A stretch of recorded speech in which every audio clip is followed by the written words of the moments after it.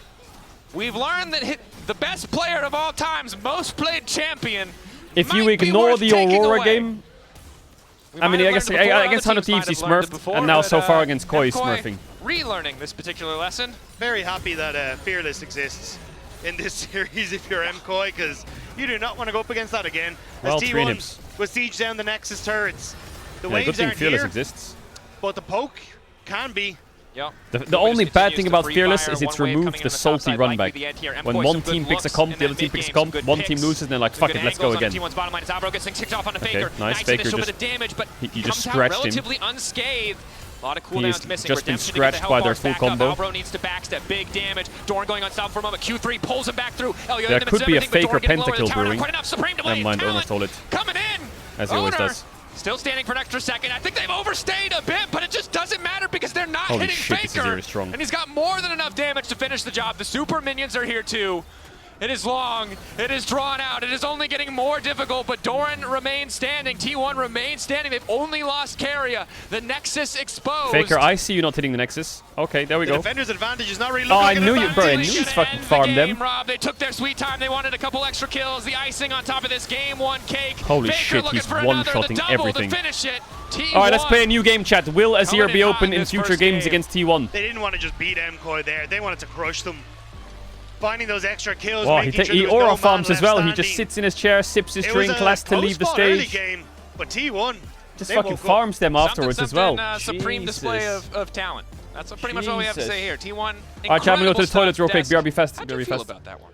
BRB 1 second. Well, I feel like I already knew that Faker was pretty good at Azir, and then I got reminded again. It's the long con. They play Orianna, they let him play Azir so that we don't get those two anymore in the comeback that's coming, right? I mean, they are both off the board. You're right. That is correct. Hey, you're right. Great game from T1, I want to say, after initially perhaps dropping a couple of kills too much, or too many, I should say, in the early to the very early mid game. But you had that sinking feeling, didn't you, that it wasn't going to last? I think everyone did, unfortunately. But first, I do want to give some credit to MKOI here, because I think their early game plan was actually in line with what we've seen other teams use to beat T1. Yeah, I think the big thing is, right, they wanted to go for that invade, set Owner behind, especially since he's on this Kiana, which is much more of a farming champion rather than, oh, I'm going to be interacting with my lanes super early at level 3, level 4, etc., right? So I liked that, and we talked about setting up everything for this team. It's Alvaro and it's Elioya. And I think their early to mid game really showcased that. They had a lot of really good setups and really good picks together. I agree. I think Alvaro was kind of everywhere, it seemed like, that he needed to be, and that created advantages for them. I think they were very resolute on the picks that they got on Guma and the push that they had mid. But the thing is, when you've crossed that line, then you got to think about anything else. What do you think broke the camel's back? Oh, I don't know if we can really point to one individual moment, but I think the larger theme for me, as is so often the case with T1, is that you don't get a lot of mistakes, right? We're talking about like Jojo getting ganked repeatedly in mid. That's one of those. We're talking about when he walked up early on, we're talking about the fact that even despite them getting those early picks onto Guma and Carrier, who in the early game did really struggle in this one, what did it actually lead to? Like, were the leads substantial enough for T1's team fighting not to come back? And the answer is very obviously no. Yeah. This is at Otacon, I think, or just before. Yeah, this is just before Otacon, where T1 kind of find a window to be able to kind of clean up, and then after this, they were pretty much in the driver's seat, right? Because as you alluded to, Chronicler, after a lot of these fights, they were able to actually pick up a lot of objectives. And I will say, I had a big rant about Movistar Koi last time they played. I don't think that is apt in this case. I think I really saw a good early game out of them, and I can't really blame them for the mistakes that they made against a team of the caliber of T1, because they will close the door a lot harder than anyone else, right, in their defense. However, if you're gonna be thinking about winning the series, the thing is you can't make any single mistake, and Maurits, you probably can't leave up the Azir for Faker. Let's check out our HyperX Reflex replay, where it was really the death warrant that was being signed for Movistar Koi in this game. And this game was already kind of slowly starting to slip away from MKOI, right? We had the fight in the jungle where Ona got the catch, Guma got the snipe, the Otacon was taken. That's kind of where it felt like the tides were turned. This was the fight, actually, I take my earlier statement back. Yeah. This is where the game truly broke. And Really? this is a stark reminder as why no single LCK team lets Faker have this champion. I am very confident. I think that Faker's laning phase just hasn't been up to par to what we've seen domestically. This is an ongoing thing. What if we all say F when he gets back to his PC? That would be really funny, wouldn't it? It's not funny, shut up. The last time was a win for Zinchi in July! It was the height of summer! We're well into October, it was hot, everyone was like... This is on par with when we let Carrier's bar go, but now it's not just Carrier's bar, it's like, oh, the last couple of... This goes back, I don't know how many years! He wins world championships on this champion, like with this champion. He is currently in, I don't know, what is it, like the top 8 of most iconic plays of all time? With his ruler shuffle? Put it between, like, leaving Bard up for Carrier, leaving Draven up for Doggo, leaving Azir up for Faker. This is the worst. Yeah. This is the worst? This is to me the worst. This is the most agreed. I mean, they knew, right? They knew. They must have known. Yeah, it's just his most iconic champion. It also just allows for such amazing setup. Well, Koi learned the hard way. Team fights, you see how confident and he they is have to. going They can't play it next setting up game, these so shuffles maybe for we're okay. himself without any CC even towards the end, right? And so I think, yeah, I mean, the other good news for Movistar Koi is that Azir is no longer on the table. Orianna also not. Yeah. So, big win. Yeah, but now we'll with see. Azir, Orianna out, not it's a Talia game versus one Galio, ending. and Faker loves that game as well. I saw good things out of them in the... Faker is very strong on his pool in the first 3 games. Game 4-5, it can get a bit weird. Okay, I'm super pissed. But if Azir, Orianna, Ryze, Galio, Talia are in, Faker is chilling. Boys choose red side, I believe, which is, I don't know if I'm mad at that. I don't think so. But no. I think it's a cool move. Like, I feel like when we see people swap to red side and draft, as we saw in the last series, right, with TES and BLG, it's because you want to get really good counter picks for certain members of your team. In MKOI's case, either they're solo laners, because we know Mirwin and Jojo can both cook a little bit in terms of champion picks, or support for Alvaro, right? So I do think it's telling that T1, despite everything and despite the early deficit, still was able to come back. It's still that stability that the team is known for. They're the on early course. game remains a little questionable. And it might have been rough, but still they're 1 game away from being in those quarterfinals again. And then, what can happen then? Who knows? What does he play after that? We'll have a quick break and That's we'll when you get into like the two. Faker, Victor, Ari, Annie We'll territory. LeBlanc sometimes, or... Arm is there. Lockman Owner, but he goes invisible for a brief moment. Now he's pulled him to the death realm up against Mir when Alti is really going to do nothing, but Owner's still able to retreat for now. Alvaro taken down. Owner coming over the wall, going to pop out in a brief moment. Wants to get the grass blade, doesn't have time. That's the shutdown, but it should be super uncontested. Instead, it's Carrier coming in with the pulverize. And now it's Yo-Yo versus the world. He goes in on a Faker, but there's too many people. There's not enough sky to sunder. There's nothing left to guard. Jojo wants to make the difference, but Kuma grabs it. T1 coming in hot in this first game.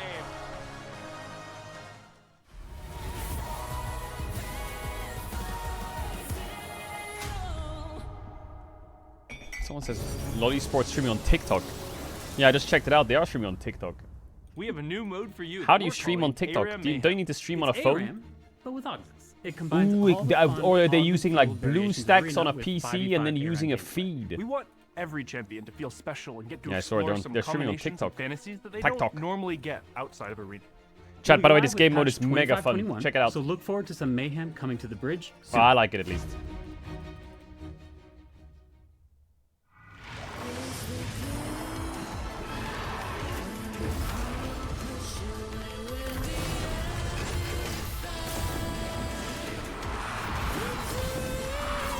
Chat, how can you say hashtag ad?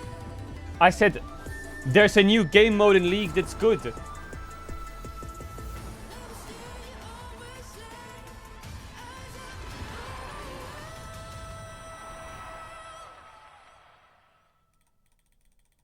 You're a mental.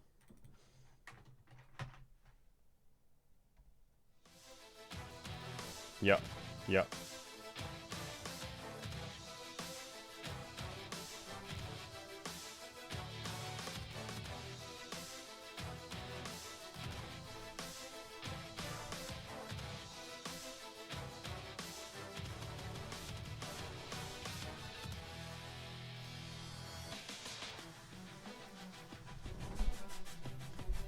BLG lost? Yeah, BLG's out.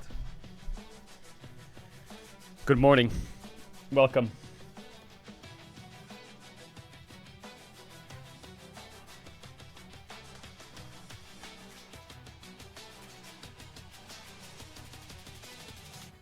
Welcome.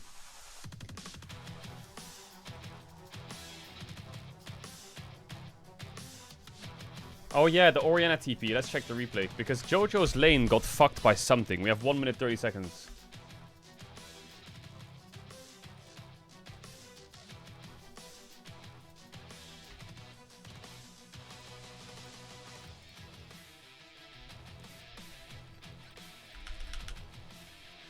So Jojo... I think Jojo fucked his lane up here. You can see he's already TP'd back. So Jojo is really low HP. He's trading with Faker. He QWs the wave. Then he bases. TP's back. But he TP's back on full health, yeah? You see that? So Jojo is now TPing back. So Faker is half HP. Jojo's full HP. But he TP'd back and has a pot, and Faker has nothing. Faker has nothing. But somehow, if I skip forwards a little bit after the replay, Jojo is now on half HP and Faker is basing. Then Faker bases and TP's back. And Jojo tries to crash this wave and base. But as he's basing, I think he realizes that it's not going to crash, it's going to freeze. So he greeds for the wave. Push out in Faker's face. But it's a cannon wave, isn't it? Is it a cannon wave? No, it's not a cannon wave. Regardless, he tries to greed for the wave push out. It's a replay over it. I don't know what happened. But obviously Jojo won the trade and forced him out of lane. It's a replay though, I can't see. Oh, it's here. I think Jojo just has to let the free... Oh, he can't because of the TP. Well, I think he just has to take the bad base. Or he has to get covered. Or he has to hold the freeze and base and TP back. That's so he can come back and catch. Stage best of fives, but after that first game, we're gonna have to see how they recover as we get ready for the next advance. It looked so close at times. They gave us the hope. It was some of those picks where I was like, oh my god, maybe we've got a moment. But T1 again, it's the same thing we saw against 100 Thieves yesterday when it comes back to how they can set up around objectives, which just looks so good. As a team that's comfortable in those complicated team fight situations, and even when you see Carrier picked off a couple times, maybe Guma picked off a couple times, it just doesn't end up mattering. They find their footing, outperform in those clutch scenarios. Faker meditating ahead of the picks and bans. Faker meditating. GG. If you're an EV fan, maybe you're hoping that he's napping, honestly. It's hard to catch Faker sleeping, to be honest. This guy is incredibly strong when he gets his champions like Azir, and he kind of showed that. So I think coming into this for MKOI, it's going to be a case of You clearly all right, this game will be Talia versus Galio matchup, likely, or like a Rise somewhere. Like and Faker likes that game. The Rise, these kind of it just depends picks. what and is it a case jungler you have. Try and give across a Rise, I think which is that going to become the next like go-to alongside Talia. Answer with a Cassiopeia. Pantheon can be quite good this game. Talia for ourselves, which has kind of been a very strong mid-jungle pick for him. Yeah, Jojo certainly looked very comfortable on it. And again, mid-jungle support is where we generally look at for this team to really define early game. It's true of most teams, but I think it's just especially true of MKOI. When they're at their best, it's because those three players are working together beautifully. Now, as we get into picks and bans, reminder that this is elimination. This is match point for T1. Could potentially be Sion, Poppy, Yunara, Nico, Bard. They made it to 2-2, which is better than they did last year, but it's definitely not the road that they were looking for. Weren't able to take down a stronger opponent in terms of the well, there's 3 junglers, 3 mids. Rumble, off of Team Secret Whales, Talia out. So there's Galio Rise trade. I think T1 probably just take Rise here, my guess. First time we've seen them drop more than a single game. But they might be careful of Jojo Cassio. Maybe they just pick Wukong to be safe. To ramp up and rally. Yeah. Now they're going to get their hands on that first pick, Wukong, Sion, Poppy. Because they're going to go Cassio, maybe like, I don't know, whatever. Anyway, Koi has the option to take the Rise now. Do you want to take the Rise? Do you want to go like Rise Pantheon? Make it a reality.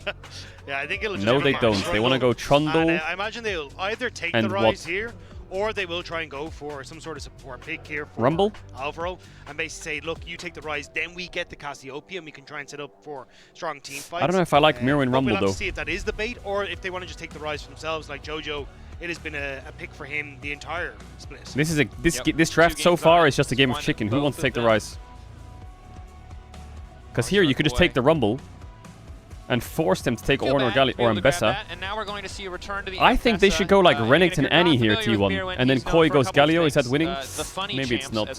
Maybe you go... the fringe characters. And then this year, really, especially in winter, Renekton what? Mbessa Cassante, whenever the option Renekton Aurora? Nah, Faker doesn't really like Aurora, right? Mbessa will be the option. You could take an 80 carry. Strong pick for him, and we saw Big Dokes yesterday making. You could take like Kaisa here. Oh, they're gonna go for it. Fuck it, send it. Rise. Faker smiling a bit. I think that's the okay, well he's gonna play Rise into Trundle Cassio. Take the Cassiopeia into it, and now you've got decent. I think they definitely can take a Renekton here now. Renekton, Jax, Yorick, all good. Rumble is okay as well, but traditionally you'd want something like an Ornn in that top side to try and provide that. They're probably thinking about what champ they can pick that can actually impact the Cassio. Because Renekton might just die. Can be a bit tricky. Do love to see the Pillar plus Miasma combination, locking people into that grounded effect. Although now we have the Rek'Sai coming through. Will we add Doran to the list of certified Rek'Sai players? That is the question. Will this be the game where he joins Flandre? And at least a few others. Keen up there as well. Keen definitely up there. So Karma going to be the immediate ban. Obviously he's no smiling, attention from either GG. side paid to that particular bottom lane matchup. Zig's an interesting one. Wouldn't have expected it, but I guess you already have a decent amount of AD coming through from MKOI's side. Also just works very well with the Mbessa. Karma, Caitlyn Ben, Ziggs Ben. I mean, I think Guma Susi would go Jhin on 4, wouldn't he? I do like the Caitlyn ban. That was one of the big things I was looking at. I don't want to say Guma Sushi. It's Super on 4. I thought T1 was red side for a second. Threat in both the Rise and the Rek'Sai. What's the best AD to take on 4 here? Start to snowball and being able to farm up mid lane would be a little bit of an issue. Kaisa is also a pick not that good, I think. In for here, just because you've already got like both Wukong and Rek'Sai that can be those. Actually, it's okay, but I don't know if I like it. This sort of fight.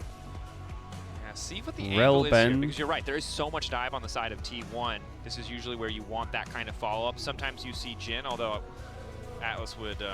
Brown blind, sure. I mean, T1 could play a Lulu lane here, like Jinx Lulu or Aphelios Lulu or Lucian Nami or something Melio. Hovers. We have the Braum now locked in, really good against so many short-range dive-focused champions. But I don't like Sivir into Trundle Cassio. That's a bit short range. Isn't it better to play a longer range AD? Reliant on Alvaro for that playmaking, and Braum is certainly not a Lucian champion works, I guess, with culling, sure. Same potential.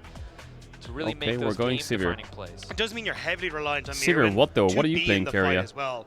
Thresh? Cassio? The fact that you're going to be trying to play side lanes, Bard is out, like Nico's out, Karma's out, Rakan is out. And I wouldn't be surprised going to say if we see Sivir Leona into Lucian, Braum, Cassio? Really? Because you've got so little of that dive threat here. I think Koi is kind of cooking here in draft. Sivir locked in. If they go Leona, another champion who is pretty good I at much empowering prefer those dive Koi's threats. spot. with the on They have Cassio Trundle into Braum into Rek'Sai Leona. Really no big I like Koi's draft. Champions. No super safe scaling. You could also... Cassio obviously can do a ton of damage, but... What 80 carry do you go here? You could go Ezreal, but I don't know if I like it. Just put Lucian in the back maybe. Oh, he's locked in Vayne. Okay. Chat, I'm on ads. If you know about ads, you want to try on sub channel, don't want to back to the game, just big kiss. I'm running the ads, so you get the ads from the game. If you sub now, you won't get ads for all of Worlds. We are playing Vayne into Caedrel Leona. That Vayne, oh my god. I'm just gonna say it. This Rek'Sai pick is gonna be absolutely useless. He's playing against Trundle, Cassio, Vayne, Braum. Rek'Sai cannot move against those champs. Cannot move anywhere. Zero impact, unless they're insanely far ahead. For people like Doran, for owner on this Wukong, I'm a little nervous if I'm MCoin trying to keep our These two champs are completely one-shot against these 4 champs. This comp here is countered by range. Cassio, Vayne, Braum, Rek'Sai, Trundle. The only thing that counters that is long-range poke. The difficult thing is, they have 0 long range. Next to this game is because both these comps are relatively I think Koi can do this, you know. If one team gets a, let's say a healthy early to mid-game lead. The other way that we might see a rather the game is super winnable for. But for all of our sakes, for the viewers at home as well, I hope we have. T1 is if Ryze gets really far ahead. If I'm an MCoy fan though, the things I do like is again. Ioya opting in towards these strong level, kind of 3, 4, 5 junglers that can really get access to the map and try and make things happen. And that's what I think he's going to be trying to do again here. Try to find those early skirmishes, look for these invades, especially alongside Alvaro, and use the fact that you've got that synergy with the Trundle and the Braum. If I'm on the opposite side though for T1, it's kind of a similar story of, hey, we can kind of wait until we hit our level 6s, hit this like 2-item spike across the board, and then just look to dive on these 2 carries and blow them up. Yep. And we have reports of a hardware issue on T1 okay, there's a pause. So there is a bit of a brief delay heading into the game. Pause. Well, as we have more information. In the meantime, we're going to take a nice look at carry. T1 will just win with their skill. Should I have picked Pyke? Would it have been? I mean, yeah, skill does help you win games, I will admit. Yeah, I mean, when you're playing into a Cassiopeia and a Braum, like, really good disengage, I don't know if Pyke is exactly what I want to be playing. But it would be a flex if they won with it, because it would. Playing as Pyke against a miasma is a nightmare. But here we are. Okay, issue resolved. Koi just need the game to go slowly, and everything is great. Okay, a lot of T1 fighting. I was waiting for that. Where's MCoy? If they can get the 3 items on everyone and just relax, the game is great. I hear it. If they do not get the 3 items and T1 run you over, then you will lose the game. Crab. Owner ready to fight. Jojo ready to fight. It's like level 1 Twin Fang. Mirren and Doran going to trade blows. He favors Doran early on, though, as he has that built-in sustain, but either side going to get a grasp proc. And what are you looking at here, Rob? There's a cornucopia. Oh, they're going to put Vayne top level 1. Talk about. I think a large portion of it is going to be on eyes on Ioya and Alvaro. They got a nice invade off the last match, but I don't know if they're going to be able to get a similar story here, because when you look at Doran, should be able to punish Mirren in the early stages. Faker as well should have decent Braum is standing in top side to prevent any late invade to split the map top. On level 2. And in that case, they should see the Vayne top on the ward in a second, and Gumayusi can match it. Actually well played by T1, but Supa knows he's not showing. Oh, he's not showing. Now he shows. It's too late though. Guma already went bottom, flipped it. They're pinging him. They tried to ward him out and match maybe, but I think Sivir loses, so they kind of just, I don't know if it's a good idea to make him go top. But it's also going to free Guma and Keria to really. It was nice by Supa to just stand back and not give them free info, I think though. the fact, though, that Supa will have as much control as he wants in his top side is much more important. Doran as well, you obviously want to try and go forward aggressive, make these trades so the Rek'Sai can survive, and she doesn't like when she can't actually get access to wave because she doesn't get to stack up that healing on her bar. So from the MCoy side, nice swap and good timing to prevent T1. Ooh, Faker movement, very cocky actually. It's crucial, right? It's why this champion is so obnoxious in those melee matchups. Champion going to connect an Noxious Blast. This is a very miserable matchup if you get hit by Qs, like you just can't play. Matchup, right? Through all the eras of Rise, Cassio has always been an option, always been a counter. So we'll just back off and knows that he's going to need a bit more time before he tries to go toe-to-toe in those trades. Yeah, I'm curious what happens with Ioya moving towards his top side. Doran has managed to take at least not terrible trades in the beginning, but always an opportunity for an early dive if you can make something happen. It's just that Rek'Sai is very good at dodging away from some of these plays because of the tunnels, because of the flashes. And you've also got Owner who's been able to move up towards his top side as well to match the Trundle. So looks like this wave will just crash. Yeah, it's pretty hard to farm as Rek'Sai, I think. In this matchup. Of course, can try to get aggressive here with the tumble to get. He's actually really chunking him well. Will try to chip away, but does need to respect Alvaro's blocking the Leona roam. Both supports leave bot lane. But Guma Susi is clicking top here. The mid lane, and again, we have a situation early on that it feels like favors MKOI in terms of overall lane prio. And Bessa is going to TP top. Reset, so both the Vayne and this Bessa going Ooh, back he sees. as Does he TP top? TP's down. So is the Vayne no, they're going to match. To move in towards this bottom side of the map? They're going to match. Like so we'll have just Australian lanes, but the AD carries and the supports against each other. Max isn't even here anymore. I know. Shame. They continues to trade.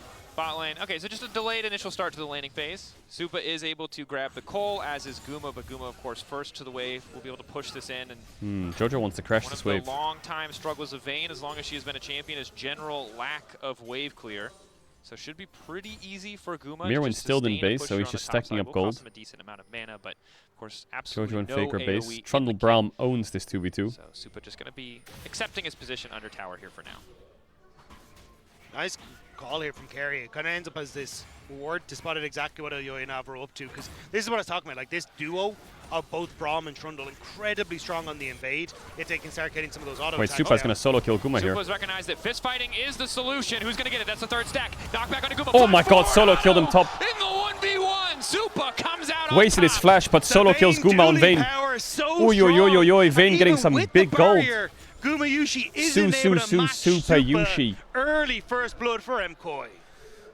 And again, that's part of the reason why we've seen this matchup before. He could get cancelled. 5v5 Sivir can be a powerhouse, but in the 1v1, nope, doesn't Vayne have pillar or what. Elyoya is just bringing Braum to fight. To keep that advantage going, but it looks like T1 and now they're just too deep or what? Coming in for Doran. Flash out. Now on the chase. Elyoya needs to get the hell out. Mirwin not doing much to interrupt. Too deep. Double flashes. Elyoya trying way to get too deep by Elyoya. He's just fucked it. Now Mirwin's gonna die or what? Flash out. Well. Flash over the wall to Sage, but Carry Braum immediately jumps, falls dead, to knock up. Yeah. Now it's Alvaro knocked up. The solo they're invading on the top so side heavily, but they have number counteracted disadvantage. They can't invade like that. The Tremor Sense doing work there, spotting Elyoya and Alvaro as they went into the brush, and T1 picked them off where they stand. Mirwin bases TP's top. They won't lose actually. They won't lose that much on the map, but still. Real credit to T1 for the quick pulling of the trigger. 2 free kills to T1. Oh, Wukong got the kills as well. Wukong with kills, most OP jungler in the game. Now, which might make things in competitive, 100%. He tries to race to that Wukong when he's accelerated is so moving down toxic. To the bottom lane, has the recurve bow, will feel really comfortable. Isolated as we take a look back at the all-in here. Level advantage for Supa. Yeah, managed to step away from the return of the boomerang, which does a lot of work here. And again, it's just this silver bolts. I'm pretty sure he's put 2 or 3 points, or 2 points into that there. Rather than going for the tumble with the amount of damage that was coming off those silver bolts. So that dueling power incredibly high against the silver in the early stage. Yeah. Honestly. I know it's just tumble, yeah. 3 points the tumble. Yeah. Additional damage, right? Huge steroid if you dodge out on the boomerang blade. Ricochet, again, Sivir, great scaling option, but the early level is certainly not where she has a ton of damage in that short kind of all-in trade. The flash did damage? Oh, did it? Oh, okay, cool. Not nearly enough there, however, and Supa happy to have that XP advantage as well. Level 6. Final hour. A damage steroid could be big. But unfortunately, for MKOI, we're in a situation again where they found some they added kills. damage to his flash. It feels like Makes T1 sense. are still taking the reins, taking control of the game. 2-0 start for Owner. A terrifying prospect. Well, Elyoya and Alvaro were super OP early, but they fucked up, so now they're really weak. You should see Guma's just hit 6, whereas Supa already had Elyoya's playing the game of catch-up. Can he catch up in golden XP? Going to try and accelerate him towards that Blade of the Rune King, but you really do need 2 items on towards this Vayne before you really become a major threat in fights. And unfortunately for MKOI, you've got T1 who are winning elsewhere on the map. Getting this dragon now, being able to set up with Owner already on 2 kills. This is where Wukong becomes terrifying in some of these fights, especially as he gets towards that Triforce. Yeah, Triforce, we've seen it in the Corkis or the Wukongs, right? This is just such a powerful first item spike. Expensive, but when you get accelerated into it, can do a ton of work. Jojo and Faker continue just to trade blows here in the mid lane as Mirwin, Doran do the same. No kills really to be had, and now that Mirwan's ticked over that level 6 threshold, does have the Vamp, is able to kind of match the sustain that Dorn brings to the table. And the one thing that this moving around actually did was it did actually set Supa behind. Supa got the kill, which gave him the advantage when it came to the CS. It's got some good value, but it has actually but there's helped nothing to Mirwan do other than grub, so I'm guessing Owner is going to press B and click top, or is he actually going to stay bot side and just keep getting camps? He is going to stay bot side. At least for MKOI, is there a play here? They've kind of got those two parts of the map they can play through. Whereas for T1, again, I mean, he has no flash, and you can dive with Rek'Sai, but you're going to lose 3 grubs for it. But they probably think they can't fight grubs because Vayne is just too OP.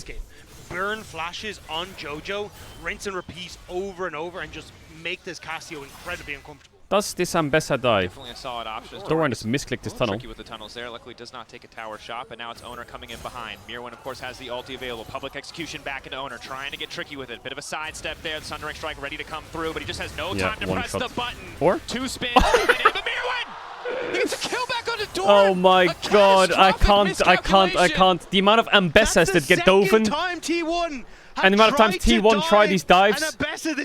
Was it Owner on Skarner on top lane right there? It just came to my mind. Caught out briefly, cleanses, goes invisible with the final hour, but he's hitting the wrong target. Guma immediately using on the hunt. Supa now debating if he can chase that. Kill coming up for Carrier. Takes over to level 6 just in time, and there's no cleanse this time around! Alvaro comes in to try to body block. Flash over from Supa to the bush. Guma not afraid to flash spell shielded Trundled. Concussive blow stacking. 3. Alvaro desperate for the 4th, but it's Faker coming in from behind. JoJo also on the way, but he's just too far away. Alvaro locked up. The hubris of Supa once again punished. It feels like this balance of powers where when Supa does well, Mirwan must have a terrible time. All right, the bot side must have a terrible time, and now we're seeing that swap elsewhere where Mirwan gets the turnaround and Supa overextends questionably. It's that just Braum was disgusting, nowhere nearby, man. but Guys, thought maybe he could make the play the enemy team dive spot, and your top laner 2v1 kills them. Your jungler is getting free grubs, and you're outscaling them. And now as we take a look back at this, I thought for proceeds sure to Mirwan walk up was and dead. die. Come on, nice man. Job here. So watch the shield. Holds onto it for so long. And at this stage, they think, okay, that's the execution. But the shield from Mirwan, really well played. And then picks up the kill here. But so I think what happens here, random guess, I think Faker realm warps up. And he flashes Cassio W as he tries to realm warp. Supa thought he had the support, but definitely did not. Random guess. Because he lost flash, and he managed to get there. Before any stun comes through. And Faker flashing over the miasma to get topside. Looked great. And ends up working out for T1 with another kill. Yeah, obviously use a lot of summoner spells to make that happen, which could put them at a disadvantage in the next fight, but more than happy to have that gold, those 2 quick kills onto the bottom lane. Supa still not able to complete that Blade of the Rune King. W Faker. It, oh my god, he's no sums, he's dead, you know. No cleanse available. Oh, the Owner he missed. Courtesy of the final hour, now wants to get the hell out, but there's Owner to start spinning. Supa taken down, Owner on a killing spree. God. It's everyone on T1 the Vayne focusing is on Supa, fucked making sure now. this Vayne cannot There's get too many ahead. mistakes. The Ghost from Keria puts him into the perfect position, and even if he doesn't get some of the stuns, just buys the time to Keria. Ayo, ayo, ayo, ayo, ayo, ayo. Flash Q, fuck it. Smite for a bit of extra slow. Okay, Ulti don't already flash Q. down as well from Elyoya. That's one tanky Trundle. Carrier going That is to a fall. big Elyoya's Trundle. still a That is a powerhouse. very Getting big locked up, 2 Trundle. stacks That's because a of blow, large uses the Trundle. clone to escape.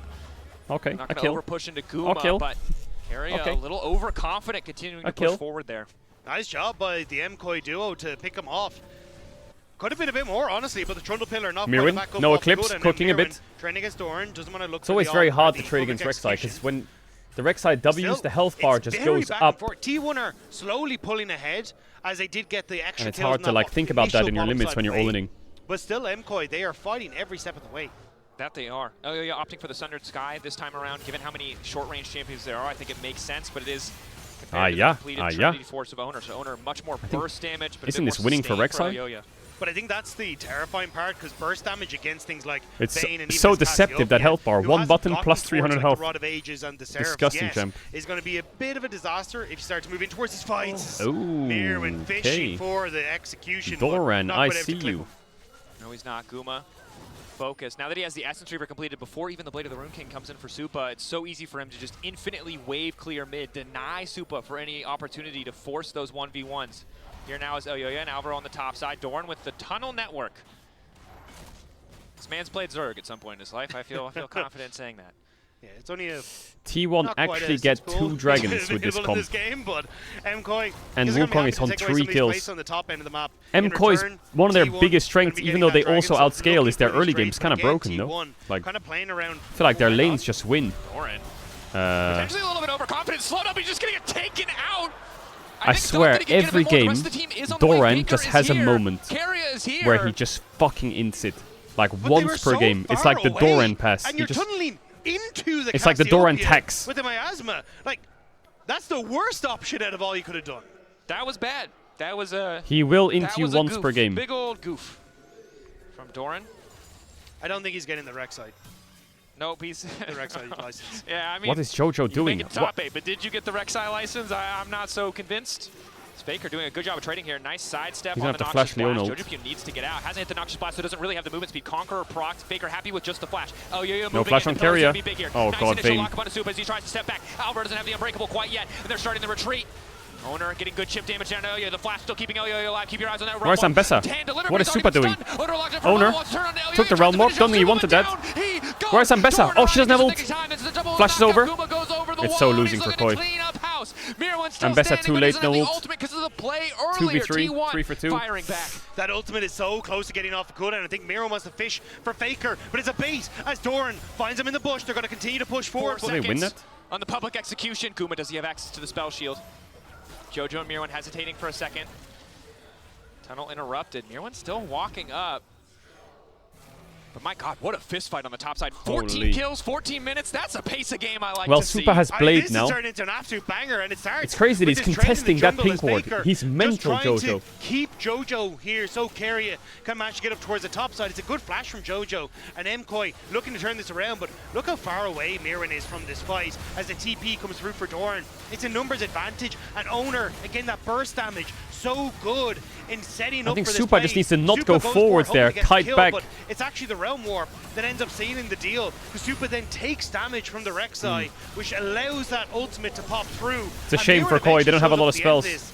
No they need to really start kiting back a bit, because they can outrange them.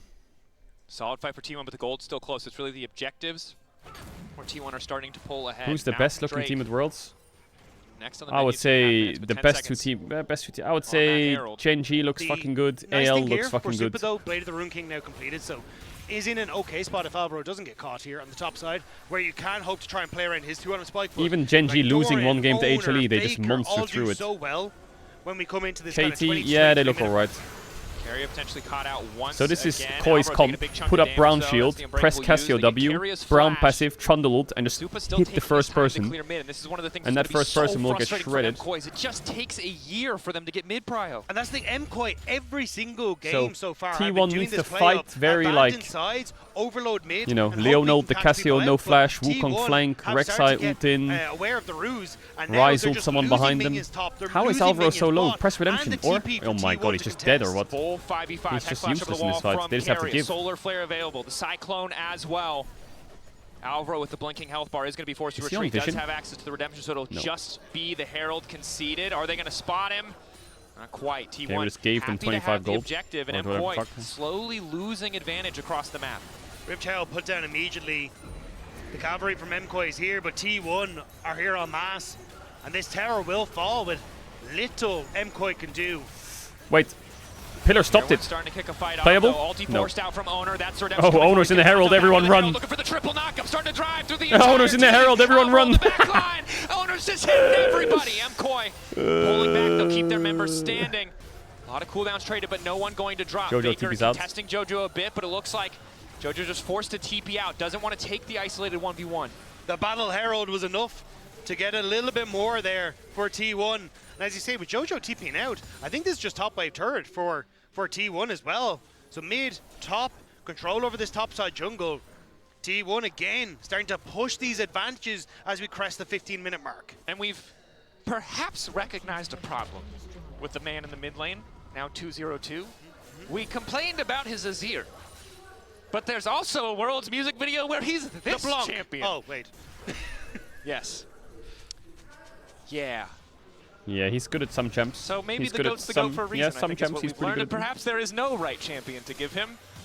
Yeah, a decent trade from Jojo trying to go for it, but this Faker's backstep on making fun of him. once more, which was famous on his Riven, to actually be able to sidestep away from the Cassiopeia, and then immediately forces the TP from Jojo. This cast, we will be praising Faker. This is what we've decided. Yeah, he's good at some doesn't champs. probably need any more, You know. but just in case you forgot. He's been known to play a few champs. I got to this year. I gotta like, it's a full year. The thing is, even in Game 3, he still has Talia Galio, right? That would be his pro. So I respect that you were saving it for first stand too. I will say though, Faker, your Aurora needs some work, you little rat. MKOI not feeling like they're in a That comfortable Aurora spot is to rough. contest. And you can see why, right? Steadily falling behind. 1.5k doesn't seem massive, but it is tough. They have less wave clear overall. They really haven't found an opportunity to take control of the side lanes. And you saw in the 1v1, Cassio is still really hard to play in the Rise, right? You need to hit the Noxious Blast. You need those empowered Twin Fangs. If you miss one ability, Rise is easily going to Okay, the game's not won for T1 yet. They have 3 Drakes, sure. They're quite strong, yes. If they can hit Koi just need a good fight, decent spot, and it's the just a game case of is slowing the okay. game down enough for that to Give us a happen. good fight. But we're getting aggressive on the bottom side. T1, the only way for them And to at lose a least fight is if T1, they with go 4 too members down deep. here, does open up a window for a bit of pressure on towards the mid lane. Faker going to drift across here to try and cover. But how I will say aggressive does he Faker in the wanna be? last Is he series and straight this on top of series is Mirwin? fucking solid. risky. We'll see against like better teams because it's don't 100 have deeps good in Koi, information. They don't but have good ward coverage on the bottom very side solid jungle, so they series. did Is see this, 4 in bot lane, but it what's the bent plural too of long. They series? didn't want to risk pulling the trigger. They didn't want to risk Series? going all in. Series. Maybe it's just series. Now, bit of a lull, bit of a calm state. Again, objectives where we're looking 1 minute until the Otacon spawning on the top side of the map. Either side has that top lane tier 1 to play around, and Jojo for now just focus on getting pressure in the bottom I side. do think if Wukong just gets on top of Vayne for like 1 second, Vayne can't fight anymore. T1 though, at least for now, being a little bit slower when it comes to setting up the vision control, waiting for people to be in place. So Kerry even hex flashing over there to make sure he's not spotted until he leaves on the to get his vision down. But again, like, this is get pressure made, get that push with the Sivir, slowly but surely eke control here from MKOI. This is, again, like, you have opportunities from MKOI to fight back with the Cassiopeia ult and the Braum if T1 are disjointed. But you can see here, like, they are just not. They're very careful and methodical now on their wave states and setting up the map in their favor. They have better push, right? And they have the advantage in terms of overall gold. And Red team's turret has been destroyed. If Koi loses this, they're out. After this game, the draw will happen if T1 wins. The quarterfinals draw. Guma instantly wave clearing mid. Please, God, give us a quarterfinals draw that actually is good.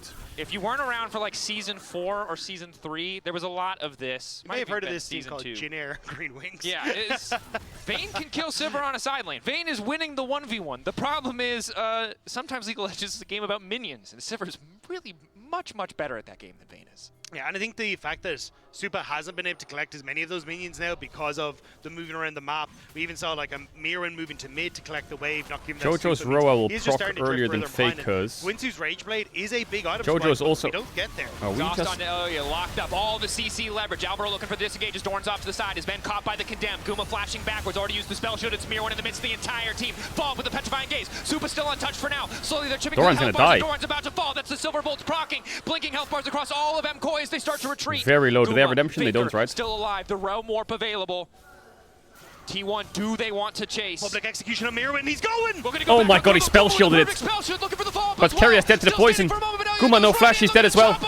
There's the boys. There's the Koi boys. Faker, the Q doesn't hit. Again, MKOI playing on the edge. Owner about to be hand delivered. Elio looking for the Faker's chasing. Jojo dies. Owner dies. Holy shit, holy shit, holy shit, MKOI, okay. Faker goes for the kill. Everyone needs to press B and click Dragon now. To dry, and MKOI, when it looked like Owner needs to take the realm warp there. Why didn't he take the realm warp? Somehow find the fight that they need, and it starts off the back of this invade, where the exhaust goes onto Elyoya, but Elyoya gets his ult off before he gets engaged on towards Doran in the top side. And Guma's positioning is rough to begin with. With this great setup coming through from Mirren as well onto the back line, and the fact Doran that has to press R or he's dead. For so long here is insane, because flash out from Alvaro. From Supa onto the wall, they back away, and Mirren hiding here.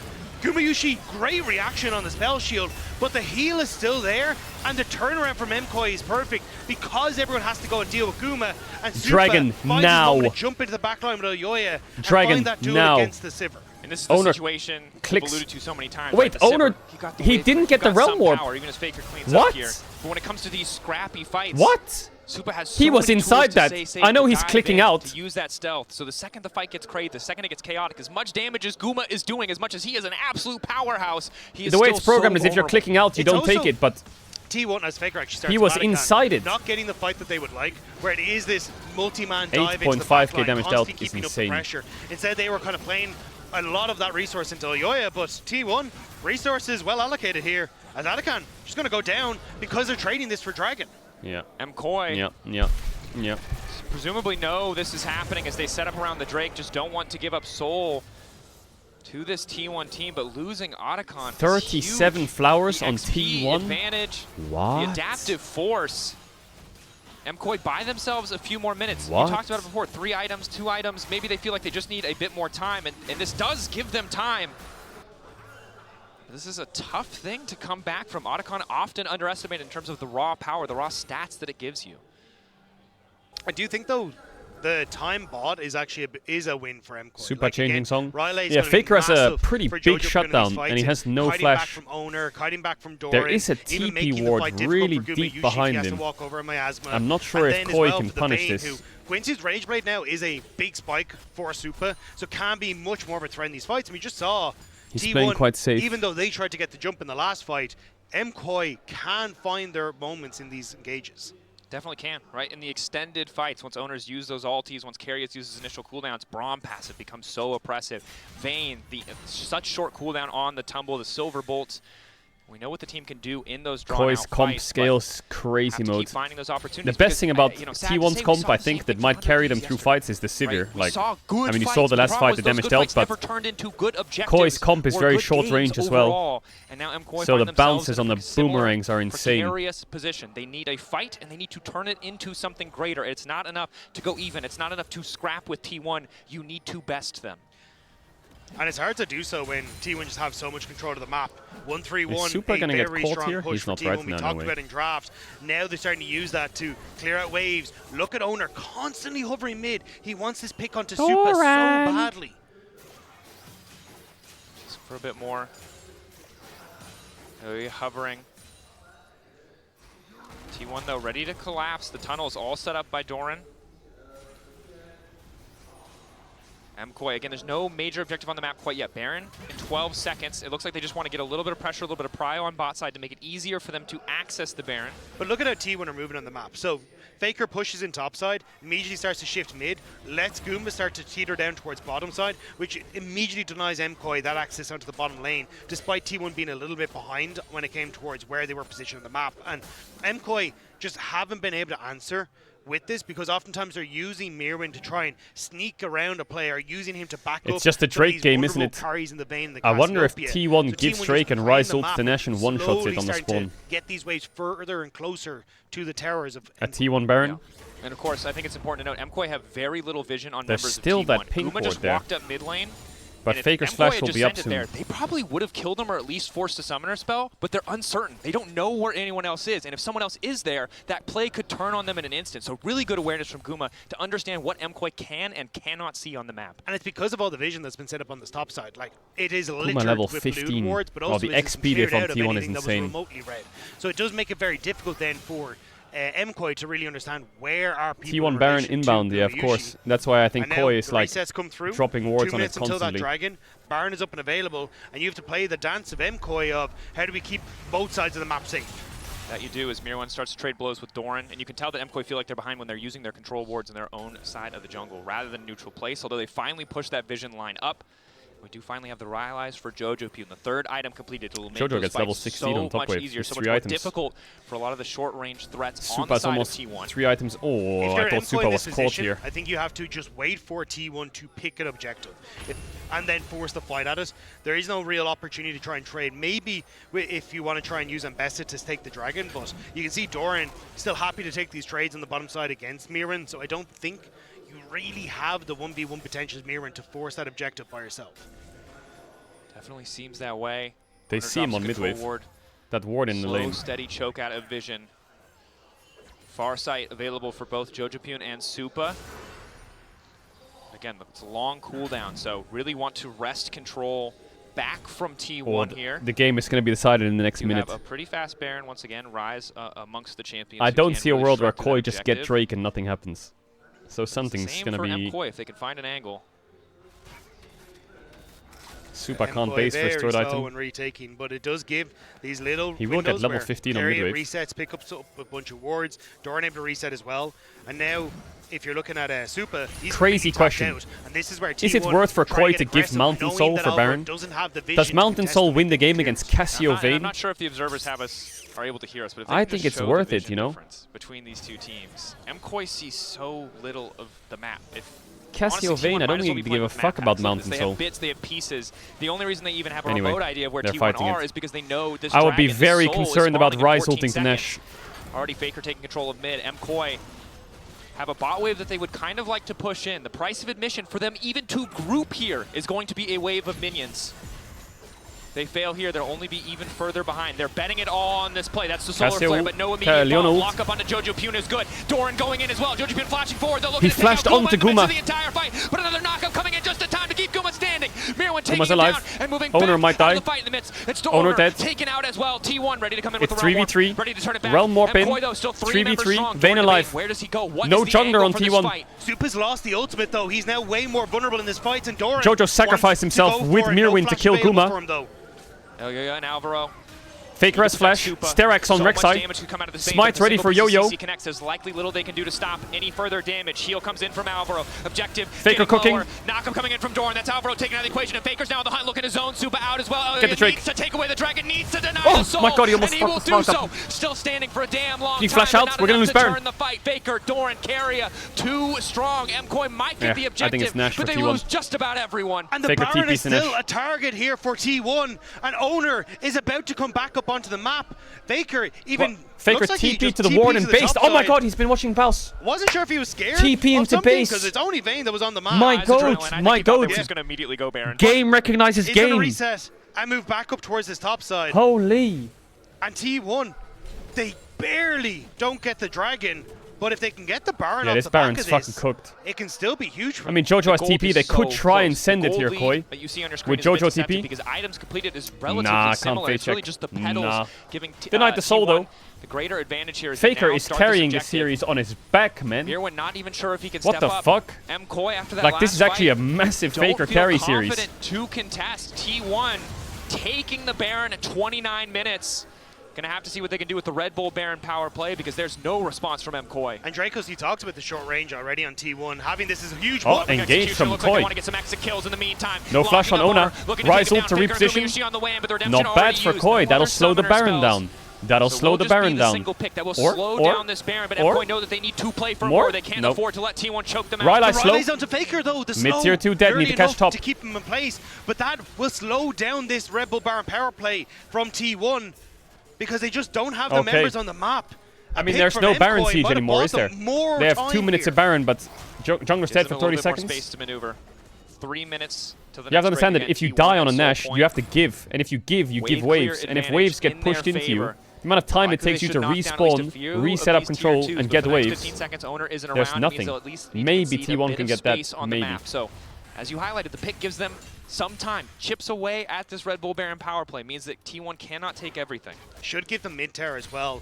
And that'll open up, well, maybe not with TP, but I was going to say, should give them the opportunity to actually get some deeper vision. A huge portion of this game for MKOI's been played in the darkness, all good. not being able to figure out where T1 are on the map. Now, the deeper vision here, Keria should be able to spot out, as it is just a control ward, so should know exactly what's happening. But still, they just need to get back to base, spend the gold, and come back onto the map and keep T1 on their side. Jack Show, Vayne. It's tricky now for MKOI, surviving the siege, right? Guma with the Ricochet can just make these MKOI members eat so much damage even while they try to defend they're setting up for bot tier 2. Bot tier 2. Available. MKOI overcommit here. What the fuck? No flash Sivir. What is Guma? Lockup is there. Ulti connects from Alvaro. Nice Petrifying Gates kick things off. And what is that pathing from Guma? MKOI with one more fast play. One more pick, but this time they want the full fight. It's Doran splitting off in the meantime. Wait, Doran went in? What? Back into the wall. Lockup for the concussive blows, but the tunnel's keeping Doran went standing. In. All of T1 immediately retreat. They want nothing to do with Koi this. is very happy with this. Will be sacrificed. T1 the pathing from Guma was really questionable. Flashless Guma Yushi and Doran went in. Caught by Ayoya, and that miasma Guma. Did he have like Braum tag on him or something? Why is he going in? Them down. And by some miracle, MKOI are constantly finding these picks that are holding them in this game. The shy? Look at the top left of your screen. That Red Bull Barn power play is negative for T1. True, he's right. 1.2k all that separates Vayne Jack shows soon as well. Shutdown on the Rex side. The scaling of the Sivir still feeling like it puts them in a strong spot. But MKOI making the risky play. 1 minute 20 on Drake. Waiting in the darkness. Not willing to just Super needs a bit more gold for the Jack show. T1 match point advancement moves them up into the top 8. 4 for 4. LCK he needs this wave into base, into Dwagon. To the quarterfinals. And then it would be 3 mountains for Koi. Need to win here and win again, or they will be sent home. Base now, Super. And I do think this.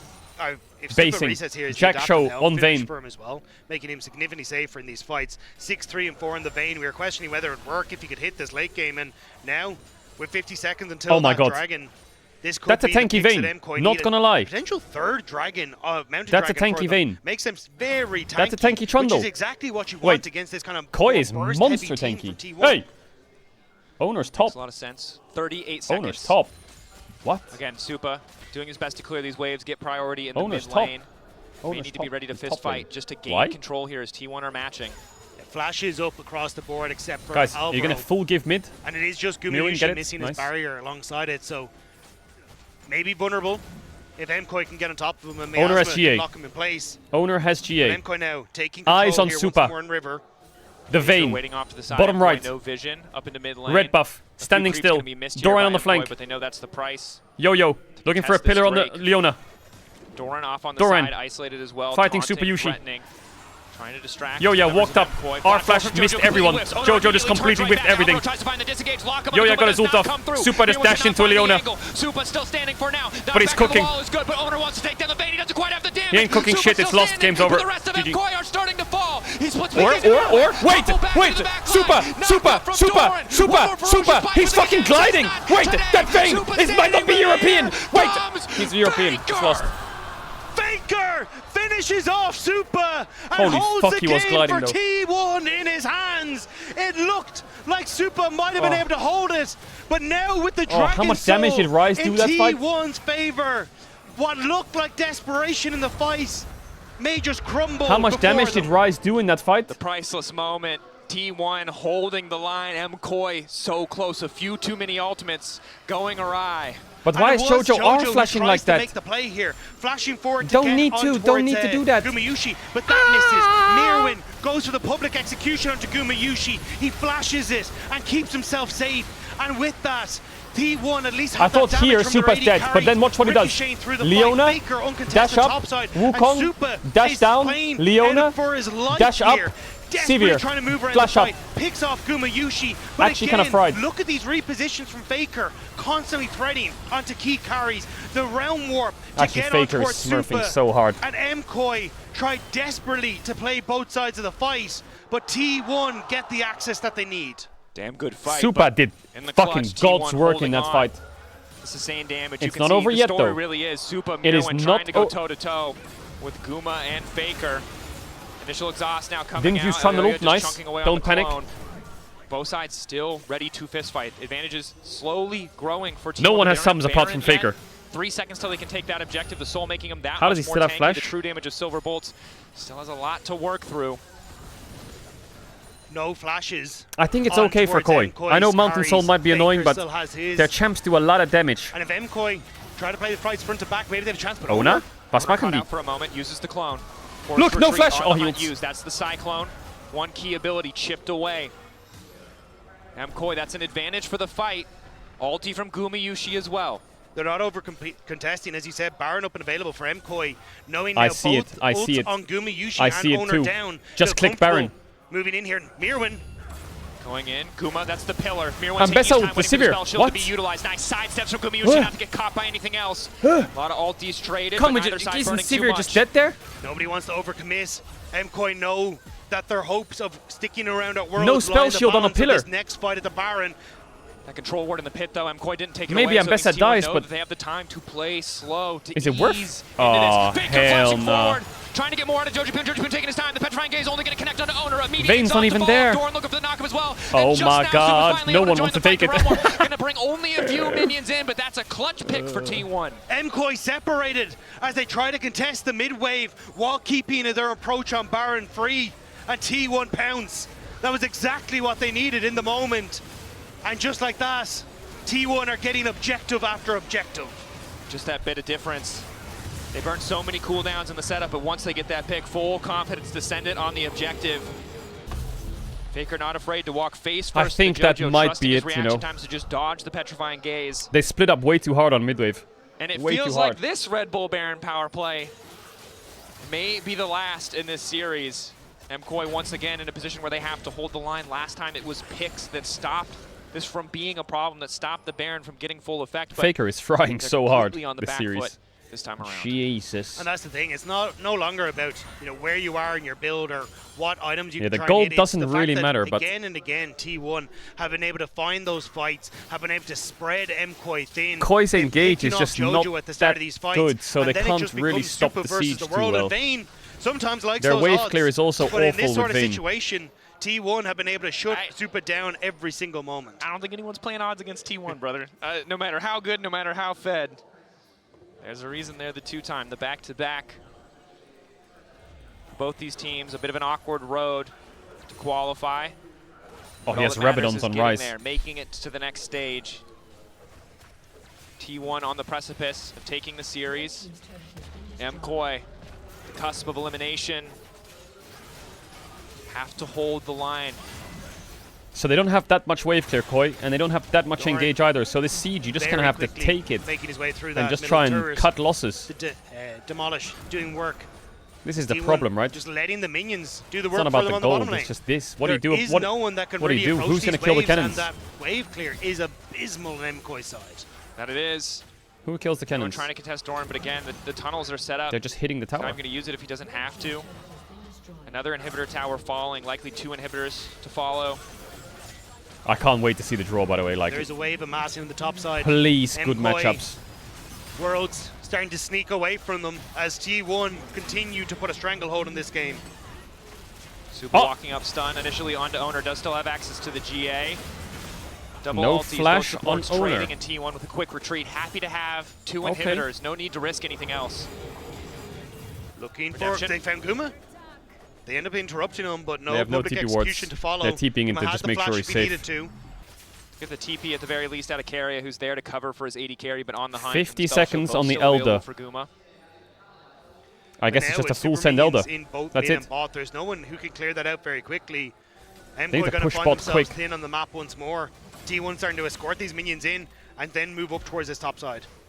MKOI begging for a chance at one more 5v5 despite the gold deficit, because they know if it comes down to PvE, if it comes down to waves and prio, that they just do not win. Koi doesn't have Doing bot everything they push. can to It's clear really the waves important to get before bot T1 push. are in a position. Having this lane pushed is really important. You can see Carrier's hovering. It's not just one If this fight. gets pushed in, Mid towers the also Rise stand. ult from Bot here lane to here is going to be fully demonic. stands. MKOI They need could to just find Rise one ult fight that can fall past them into all and another, end, or they that could can TP in maybe with their get that X-Side. domino going in their favor.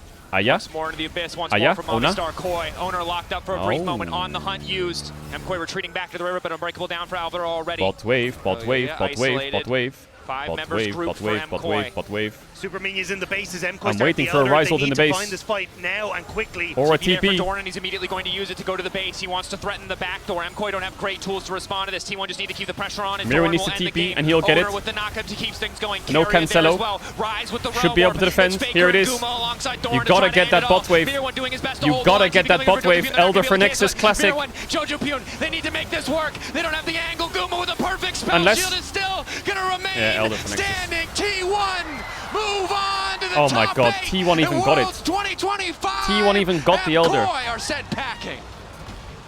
Oh, Elyoya was really mad. Everything was taken from them in a moment. Elyoya screamed MKOI something looked there. like they might have been able to hold on, but T1 Elyoya screamed something there. continued to He was stride forward very, towards playoffs very unhappy to with that. continue forward to defend their title. A valiant effort from MKOI, but T1 outmatching in this best of 3 to qualify for the bracket stage. Let's send it over to the analyst desk. All right, time for the draw. It's time for the draw. T1 make it to the top 8. Because the eternal dance that keeps on giving is the one of this T1 roster who are they really going to back-to-back it? Nah, really? Stage of the World Championship, is it doable? And now can continue their road to possibly they do look a little bit shaky. And when you hear those Doran is making such silly mistakes. Context how hard it was for Movistar Koi today, despite such silly mistakes. Yo, Dodgeroid, thanks for being gifted.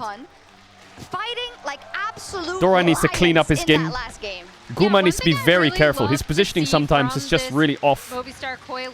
But otherwise, he's been very consistent. But this series, I think there was definitely a few missteps. They and 100 Thieves to this I think T1 Faker had team, right? overall like, really strong series. It's going to be an uphill but they need to battle, I feel like T1 just need to brush up on a few things, and then they'll be good to play against teams like, you know, the AL, the HLEs of the world. Went out fighting but like they just got to brush up a little bit. To, right? Like, they did not deviate from their style. They did not play scared. They locked in a draft that was difficult to execute, in my opinion, but something that they felt really comfortable on, especially with this Supa Vayne pick, right? Like, we do know it is one of his pocket picks. All right, time for the draw. He's looking at me. Give me the draw. Like, I don't know. I thought it was great. Oh, yeah. Except, like, they had the one snafu, but I think, like, it was obviously something you could even see in team fights, the way they were playing with Fog, the way they were trying to get picks. It's difficult to execute, but they went out fighting and they went out playing their style, and I really enjoyed that. I absolutely did as well, but on the other end is, of course, the fact that T1 had complete control of all the objectives, of everything on the map, of all the dragons, of all, like, practically everything, and I feel like you make it very difficult for yourself if you put all your eggs in the basket of we're gonna win that big team fight. You just have to take a look at the rest of the map, and you cannot make any mistakes. Yeah, T1 put me in a really awkward position here because compared to domestically and even what we saw at MSI, I think we're still seeing a lot of the issues for this team that have plagued them, I think, in the later end of summer, right? T1 summer is a meme for a reason. But then they also just keep winning. So it leaves me in the unfortunate position of like, what does this really mean? For T1 going into quarters, I don't know. I have no idea. This team see that HLE match. It just keeps happening. Yes, this plays this. But you know what remains the same? This plays each other, and the one team comes up. Player of one team comes up for his Azir, of course, in game 1. But also, I think probably not the game-winning, because there were a lot of moments for them to win the game, but that game-winning flash onto Jojo to kill him and to get the advantage in that late game that was becoming dicey. He's just a KT1, please. Yeah, I mean, you could tell we already do not give KT CFO or Tess. No, no, Azir, no. Right? As we look at KT need T1. I mean, I think the big thing, like this Rise was also so good. 0 deaths this series? Holy my goat. From MKOI, my goat Faker. Who wants to make picks, right? And get you down with the Casio, get you down with the Vayne. His repositioning on this Rise, like, you're reminded as to how comfortable he is with this pick, why it's a signature pick for him alongside these here. He didn't die. He didn't die. Look, Rise is deceptively tanky. I don't know what to tell you. Deceptively. Yeah. That's crazy, you know, because of the skirmishes in that last game. It was a skirmish every second. And for me, T1, so often we keep saying they can't keep getting away with it. And for Faker, it's like, when does the plot armor run out? Never. Yeah, true, actually. When does the plot armor run out? Even me. Yesterday, and I think this was justified. You know, his laning phase didn't look that good. He had the Talia shuffle, but outside of that, I don't know, little shit. And then he has the undisputed best performance of anyone. I think on the Rift today, 13-0-14 in a series. The plot armor at this point is just an accessory. Come on, then he has the World Championship rings as well. Don't need plot armor when you're the plot. Backpack. It's really, really crazy. Not that this is, of course, you know, it's not. They went up against Movistar Koi, who put up a fantastic fight. But they were heavy favorites. But we also have to take into account, we talk about T1 in this manner, and we know that they're going to power up, but this was an incredibly easy run. Isn't that what plot armor is? Shut up, it sounded really cool, okay? It sounded like it meant something, okay? So shut up and just pretend that was really cool. Faker's the main character, deal with it. And a lot of them actually were probably near the bottom end of those AWS power rankings. Well, you could even argue like the fact that this went to 40 minutes. I've seen T1 in winning positions they normally don't struggle this much. If you've watched this team domestically, you will know they are one of the teams. The saying is Gen G. You know, you don't really get to play the game, but you just kind of sit there and you watch the game main character for the last T1, God knows how many years. They will chain dive you, and as soon as they get a lead, they are the most aggressive team by a far margin in the region. And that, I think, we're still not seeing that form, right? And what's the worst possible draw? An LCK watcher, well, it depends. What do you mean by worst? My worst draw would be like KT gets CFO.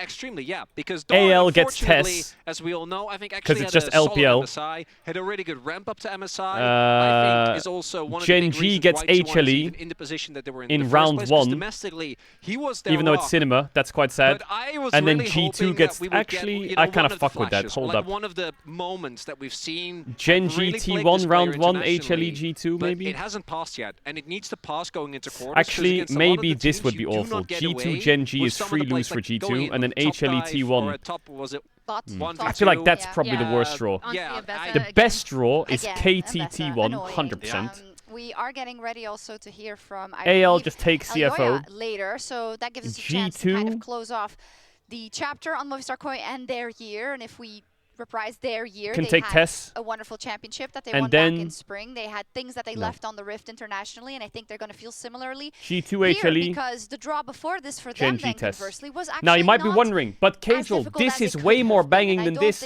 True, but when you get to the semis, there are this bangs harder. of things that are great It about bangs this team, harder. but there are also unfortunately mistakes that they do keep on making. And I think it goes back because to that Gen KT G series. HLE That, to me, semis was is the one game insanity. where you just so Gen very G clearly HLE felt quarters like they were is the ones that were in full control, mediocre and insanity. they weren't able to make it happen. Okay, I believe I do see But knowing the Worlds, getting set up, ready the draw for probably that, looks like and, this. I think Knowing it's Worlds, amazing when the players after a the loss draw are is willing probably to G2 kind of Gen talk to G us as we take 100%. to close out the series. 100% G2 Gen G is one of them. Breakdown. I gotta say, there was a big cheer from the audience for that. I think ALT1, 100%. Fight by Supa, like 100%. That's happening. You know, they're Uzi lovers probably. And KT TES. So that has something to do with it. But yeah, Sovereign for T1. And then like HLE CFO. I think the other thing coming out of Koi, that's again, the draw. This is a really difficult If Worlds is proposition fucking to execute, scripted, and I do want it's to give that. them credit for, again, knowing where they wanted to try to make those picks. I do think that's actually another reason why it took a little bit longer for T1 to close this out, is because they were really looking to try to ambush. So, I mean, fucking rake sad that to shit. See them go, but we'll see what T1 can do towards the future in the quarterfinals. Yes, very sad for Movistar Koi indeed. And It also really depends what gets drawn where. Standing by with Elyoya and the Verizon post-game. Because one side of the bracket in this draw could be insanely strong and the other side could be Elyoya, piss thank you useless. so Oh much my for god, hello. joining me after this one, I'm sorry we have to meet in these circumstances, but talking about this series, talking about your preparation and everything, we know that when it comes to T1 especially, it's only going to come down to details. We saw that in game. What do you think you guys were missing today from the draft, and what happened in game? Yeah, I mean, I think game 1, we were lacking some, not sure what to say, if it was confidence or, I'm not really sure. As of right now, I think we were in a really good position. But again, when the Atakan came, we struggled for this sequence. They got some good picks. They got Atakan. Then the next fight, I mean, we got, I think, we misplayed overall. So mostly I think it came up to details today. So yeah. It's crazy because you say confidence. I feel like you had that confidence, especially coming into this game too, especially with this Vayne pick, with the aggression that you guys have been able to put in game. Looking back at the Worlds run that you had overall, what do you think you could have done better as a team? Well, we can think of many things that we could do better, but I would say mainly was the mid-game sequence. I think around Atakan, around these moments we struggled in the game into KT, in the game into G2 we also did, in the game into T1 today. So I would say for sure it's this one what we should have worked on more, I guess, because it was still not good enough. So I would say anyways these Worlds we did a pretty good job in terms of work and everything. I think we need to reflect more on the summer season that we didn't use as well as we could have used, and we didn't come as prepared as we had to.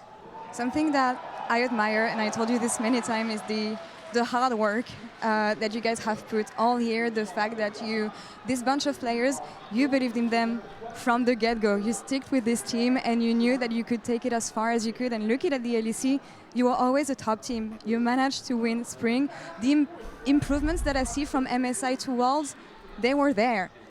What are you going to draw as positives for MCOI this year and the progress that this mix of players has made? Yeah, I mean, positives, I can think of many. I would say this roster has what it needs to win Worlds, and it's what we are gonna work for coming into the next year.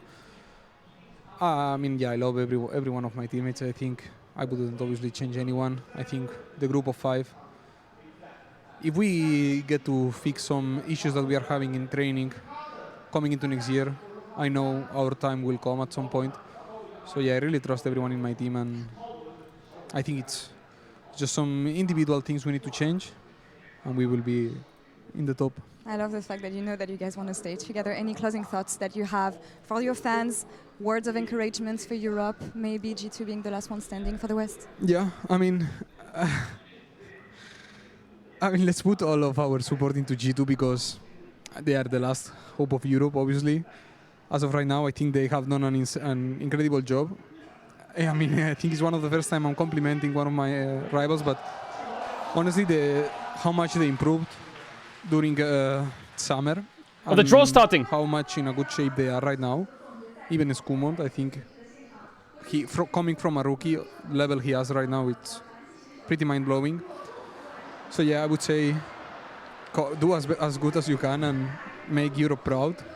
Come next year stronger, because we will challenge you and we will take everything if you guys don't. I believe in you, Yoya. Gracias por todo. Thank you so much. The draw. Shocks, over to you. Thank you so much. We will immediately All right, he's going to draw KT and AL first, and it doesn't really mean anything, okay? Right now, the teams are grouped together. So nothing's going to happen first. Of their record. The first bowl is the 2 teams that went 3-0. The second is the teams that went 3-2. And the final one has the teams that finished with a score of 3-1. Please give G2 CFO or Tess. Please so the first draw we will don't give them. Is to put those Why do they organize it like this? 3-0, 3-2, 3-1. Important to know is that the first matchups that will be drawn for 3-0. So KT and AL will go to other side of the brackets. Teams. Then whatever teams left from the 3-2 pool will be put in a randomized draw with all of the 3-1 teams, and we will get our final 2 matchups from there. That is all the info. Any hopes and dreams? I'll let you take this one, Emily. I know. I'm sitting here looking at KT being a 3-0 Okay, so first ball he draws is the top side of the bracket. A 3-0 team has never made it to grand finals, I don't think. So why? So it'll be, I'm going to guess, AL! Like, it's fine. This is just a normal KT Phoenix. I'm locked in today. But here we go. L, it's AL first. Anyone's legend. Anyone's legend from the LPL. It's shaping up to be the hope of the LPL. Yeah, I mean, I think they did look like the most solid and stable KT. team, right? When I think of AL as a team overall, I'm more curious to see, as we see, there we go, KT drawn into the other side of the bracket. They are a team who kind of like always punched above their weight due to their coordination, due to their drafting, and I still don't think we've Go to the 3-2. Go to the strength 3-2. yet. So I'm really curious to see their opponent. Is he going to do the 3-1? And now for the opponents. Oh my Start, god. of course, with the first Okay, team he drew that we AL got first, going up right? against CFO, TES, Okay, please. or T1. Actually, there's a 1 in 3. You can draw anyone. There's a It doesn't matter. team in there for 1 in 3 chance to get another. Is AL going to get T1 in the face? Is AL going to get T1 in the face? Does not want that team kills for the tie. Is it T1? Is it going to be up straight? What is it going to be? Okay, AL T1, that bangs. What a phenomenal LPL versus That's a LCK banger battle. quarterfinal. In quarters! That is a crazy quarterfinal banger. To see if that magic against the LPL from T1 is still Please roll. working. Oh my god, KT gets Tess or CFO. KT's opponent. Fucking frauds. Oh god. Who will it be? CFO. It's my worst nightmare. I did hear, I forget exactly who on CFO said it, but they said, yeah, Hongkyu it was. KT's going to beat CFO and they're going to get top 4 in the world. He gets his wish. He got his wish. There we Oh go. my That means god. TES is still in that 3-2 pool, and they will go in the Okay, rest of the it's pool with okay. Gen G. G2 needs top esports now. And HLE, which is pretty darn insane. I have What's the to ref say. doing? Brooke Oh, he's did moving say the ball. He wanted to play And mixing it up. Genji, and I'm gonna say I don't want them. I lost which one it is. I think that's the right attitude to have, no matter what. If he draws Genji HLE right now, the bracket is so heavy on the top side. So of course He needs. If he draws HLE Genji next to each other, it's fucked. By the way, this world's bracket is fucked. In the other. He needs to draw like a soft one, like So that's a pretty. I think if I have to look at ALT1 is stacked on the top side. That's already shaping up to be pretty intense. So let's see. G2. G2. Oh, here it goes, European friends. You're holding on to your breeches. This is it. G2 Genji. Please don't beat G2 Genji. Please. That was the 2020 quarterfinal, if I remember correctly. Please. Please. G2 back then, Beat 3-0. Top Then what's it Esports. gonna be? Please don't beat Genji. Not again. Not again. Not again. Something good for us, please. Tanwa Genji. We'll take that. We'll take that. LCK. It's HLE Genji in round 1. Oh my god. Oh my god. It's HLE Genji in round 1. All right, so we've Oh my god. It's a headshot. HLE versus Genji. Oh my god. On the KT side Quarterfinals. of the bracket, Peanuts final. Are you Peanuts last dance first not too Chovy happy? Worlds What a run in the phenomenal matchup, though, we're quarters. going to be seeing, but it is a team kill for Wait, the this draw LCK. is fucking good. This draw is fucking good, by the way. This draw is fucking good. It's the best draw, by the way. You have two insane quarterfinals, and you have T1 versus the LPL again, possibly, and you have Peanuts Last Dance versus Chovy Worlds run. This was, of course, the LCK And finals. EU has the easiest opponent. Very recently in Incheon. Quote unquote. Draw. I fucked it with this draw. I fuck with this draw. I think that these two series, oh my god.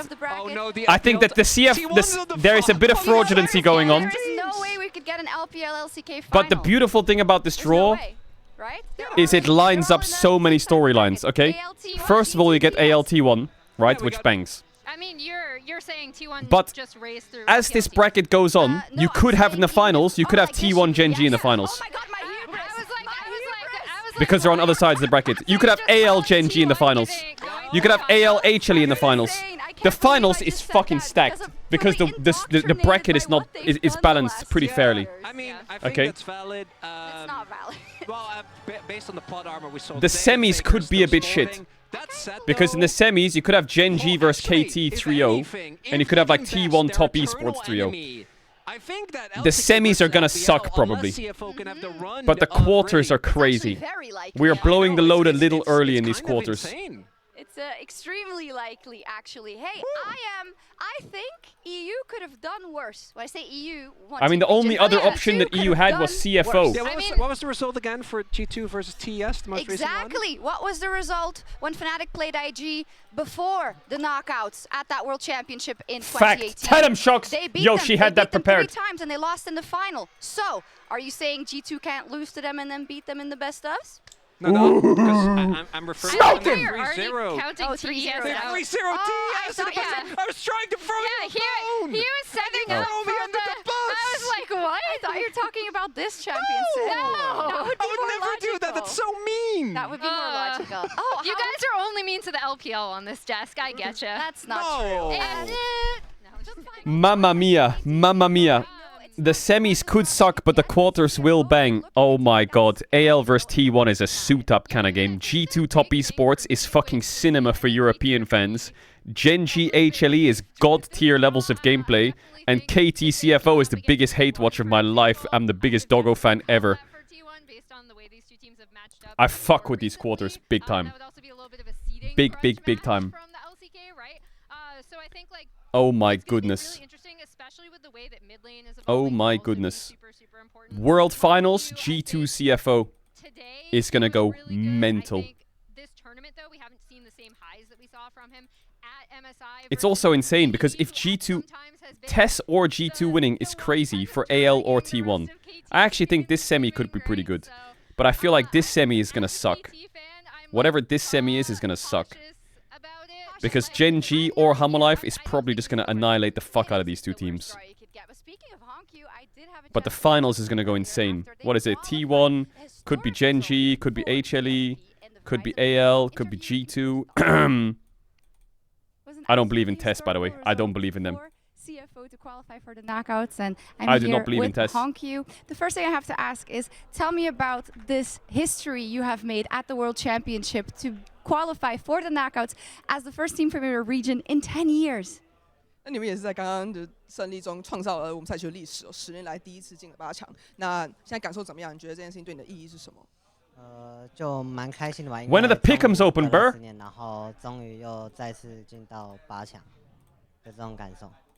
Right, so I'm pretty happy about this. It's been 10 years and we've made it back to the quarterfinals again. Maybe, maybe you'll get there.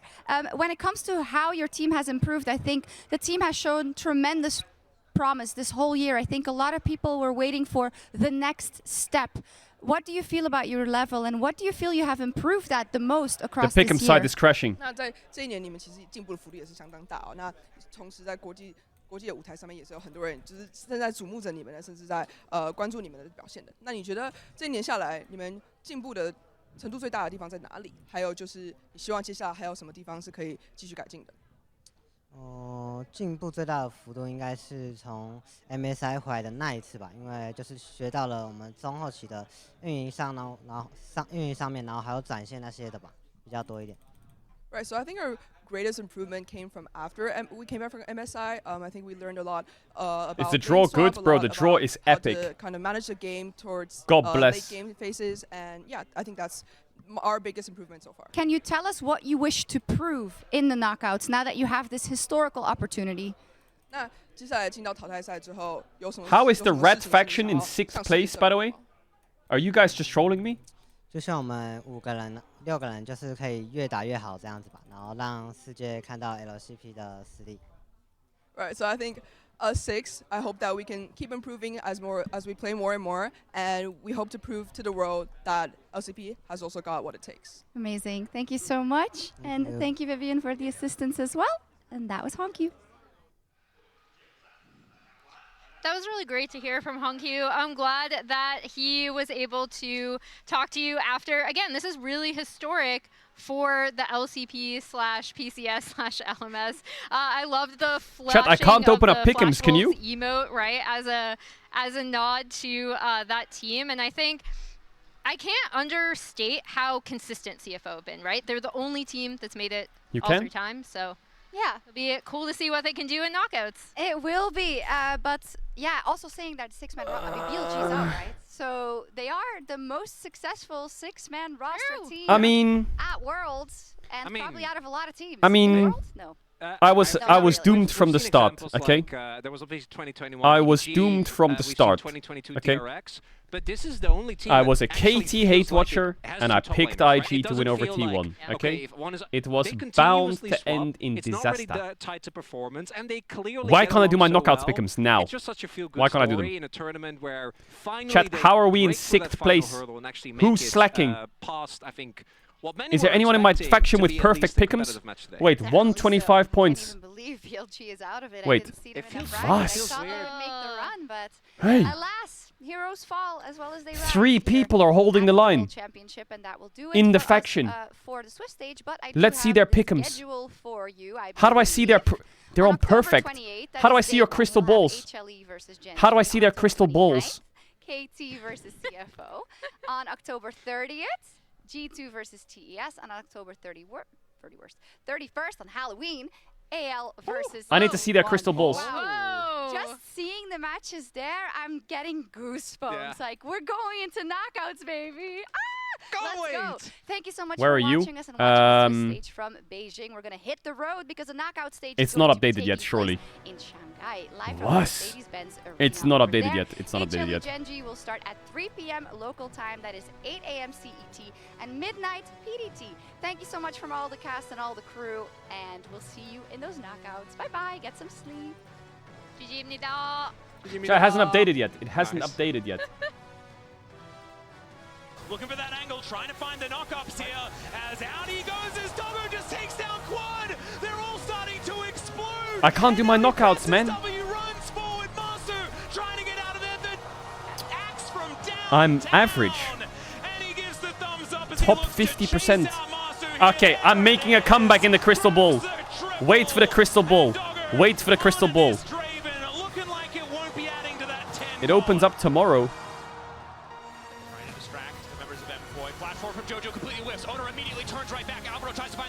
Relax, relax. I'll be on it. I'll be on it in the crystal ball. I will. I will carry this faction. I will carry this faction. Who the fuck? Who the fuck? What kind of fucking freak chose that? What kind of freak does that? Trio KT? That's fucking illness. That's absolute illness. What do you mean, Trio KT? Oh my god, wait, we've got the schedule already. Oh my god, that schedule is beautiful. It's beautiful. It's cinematic. It's exceptional. It's gorgeous. It's everything you would want in a quarterfinals match. 28th October, open up HLE Gen G, the final nut versus Chovy in search of his first worlds. Then you go into the 29th after an exhausting 28th of 5-game series, classic mental banger clutch, and you hate watch the fuck out of KT. Then you go to bed and you wake up a European fan. You go up against Top Esports, the CEOs of choking the best of fives. G2 beat them in MSI last year 3-0. Test won in the group stage, so they're cursed. You watch Europe go to the semifinals. Then you open up the cinema again, back to the popcorn. AL versus T1, probably a 5-game screamer. Was 5 games at MSI as well. Absolute team fight, mayhem. And then the music stops and ruins your speech.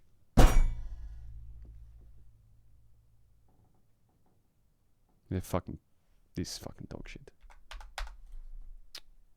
That's it. 30 seconds and then turn the stream off. I was talking, man.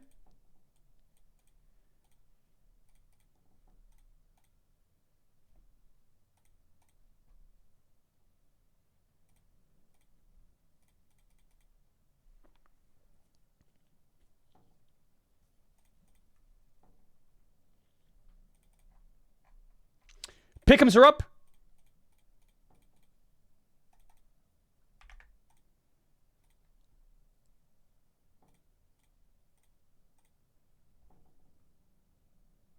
Why do you bait, by the way? Why do you bait? You're such a freak. They're not up. When is Worlds back? Good question, Chatterman. Worlds is back on Tuesday. Quick update. Worlds Tuesday, Worlds Wednesday, Worlds Thursday, and Friday. And Saturday, Sunday. The semis are on that weekend too. It's a full fucking 6-day slammer. 4 quarters, 2 semis, 6 days straight of Worlds. Right there. Right there. That week, right there. Absolute mayhem. Every series starts at 7 a.m. CET. That's 6 a.m. BST. Don't ask me what that is in other fucking STs, because I have no idea. What's going to be your pick'ems? My pick'ems. I can tell you my pick'ems. So, what do you got? Wait. Where's the drow? lulesports.com. Okay, my pick'ems. My pick'ems. To save the faction. To save the faction and put the rats on top. Let me tell you. Gen G wins against HLE. First correct. Okay? First correct. CFO beats KT. I know. I don't have any bias towards that decision. CFO beats KT. It's historical. It goes down on fucking the history books. Everyone's talking about it. Wow. CFO actually did it. The LCP are top 4 in the world. Mayhem. Mayhem. Perfect and Doctam, they just fuck up the quarters. AL versus T1. It's legendary. It's legendary. AL take the win. T1's looking too shaky. AL take the win. AL's looking demonic. G2 versus Tess. Generational choker step in. G2 wins. It's AL G2. AL clap the fucking cheeks out of G2. Make it to the World Finals. Gen G clap the fuck out of CFO. It's 2-3-0s in the semis. Chovy claims his world title. That's timeline 1. Timeline 2 is T1 beat AL. T1 clapped the cheeks out of G2. T1 Gen G World Semis. If that happens, fuck Pick'ems. I don't give a fuck if the Reds are first or last. I'm gonna sit in my chair and I'm gonna fucking stare at the screen for however many fucking hours those motherfuckers go absolutely ballistic on each other. And I'm gonna enjoy the fuck out of it. Timeline 3. Peanut. Nuts.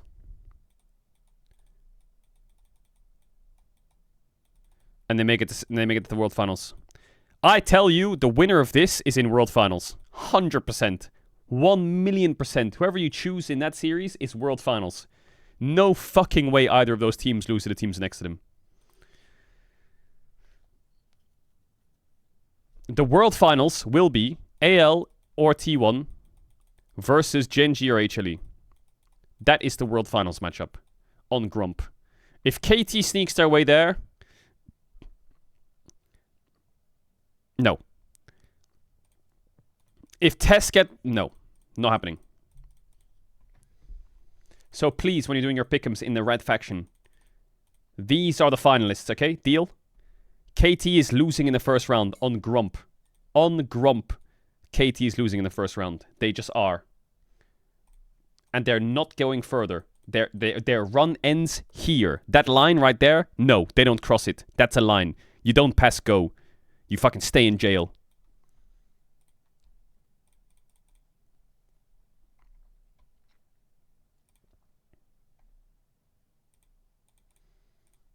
Timeline 4. The most unlikely timeline, but the most cinematic timeline of all. G2 versus CFO World Final. Doggo versus the boys for a World Championship. The greatest timeline, some would say. How many timelines does that happen? 1 in 14 billion. But gold, gold, gold right there. That's gold, gold, gold.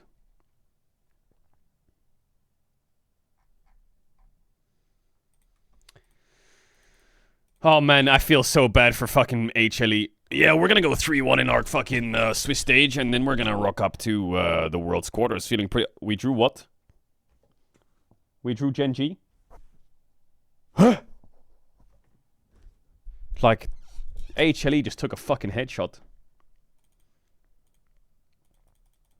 Mental. Absolutely mental is what that is. Absolutely mental. HLE will beat Gen G. I don't know. Winner of this series might just win Worlds. Unless these fuckers decide to rock up again and do the thing where it's like, oh my god, we're losing a little bit and we struggled to get out of Swiss, but the LPL's against us and we're gonna level up against the LPL teams and then we're gonna turn into demons and win again. Lol. So let's see if they do that again. Let's see if they do the funny. How many times are they reusing this fucking T1 versus the LPL script? This is crazy. Absolutely crazy business. Pick'ems are open. Gonna check, and I'm gonna ban you if you're wrong. You're wrong. Where is he? Where is that little fucking rat? He wrote Pick'ems open. I saw it. You. Say sorry.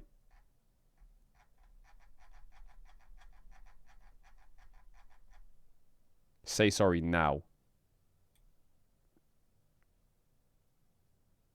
Say sorry right now. You have 10 seconds. 10, 9, 8, 7, 6. Wait, hold on. He's right, they are?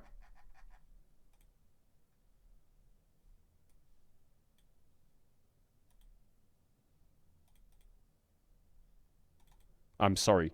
I'm sorry. I apologize. I'm sorry. My bad. My fault.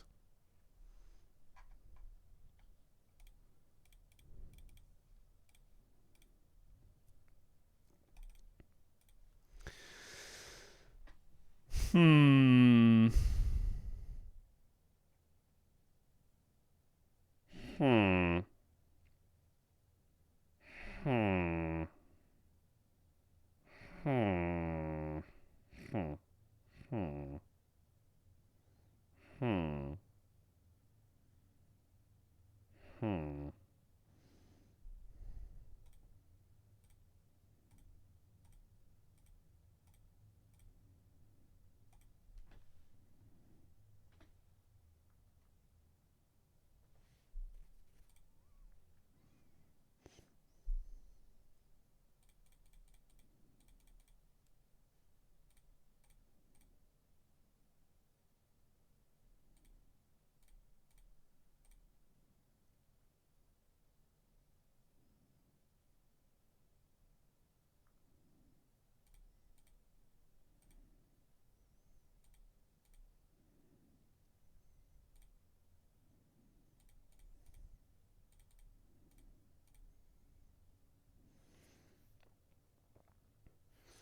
Chat, we need to spread out these pick'ems. If you're in the red faction, you need to spread out these pick'ems big time.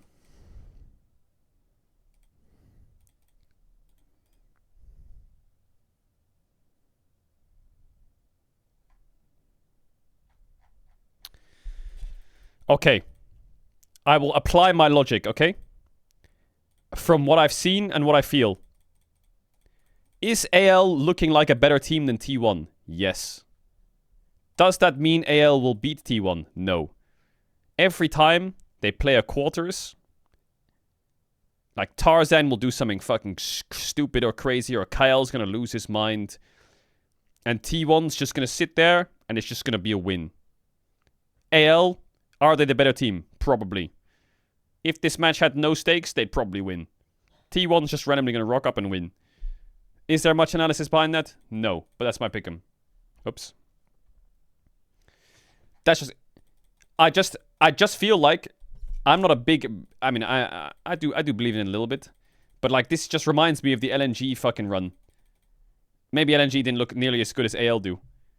But what is, like... I hate the fucking narrative of T1 Magic. But I just don't see an LPL team rocking up and beating T1 at this Worlds. I just don't see it. They're just going to fuck it up somewhere. And I'm not saying that T1's going to beat them by outplaying them. I just think that... Wait. I just think that the AL is going to fuck up somewhere. And T1's just going to be... T1 will just catch the ball.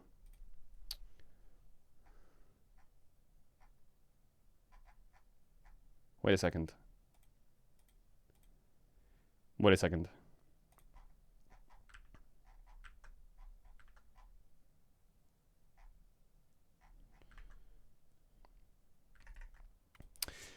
G2 Tess, who's gonna win? Tess is gonna fuck it up and G2's gonna win. LPL's gonna lose both quarters. T1's gonna get shit. G2's gonna get shit on in the semis. Genji, HLE, it'll be cinema, but I don't know. I just feel like HLE just can't be Genji. I just don't see it. I don't see it. I don't see it. I just feel like Genji's gonna fist him up. KT, I'm hate watching, so CFO's gonna win. T1 Genji World Final.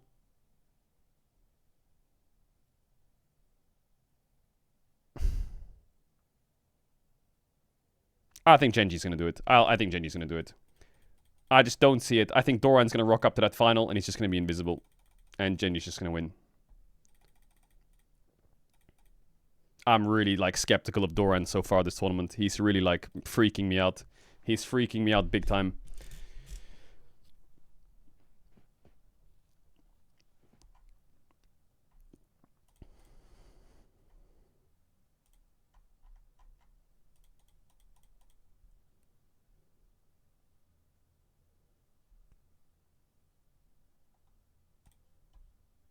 He is freaking me out big time, yeah.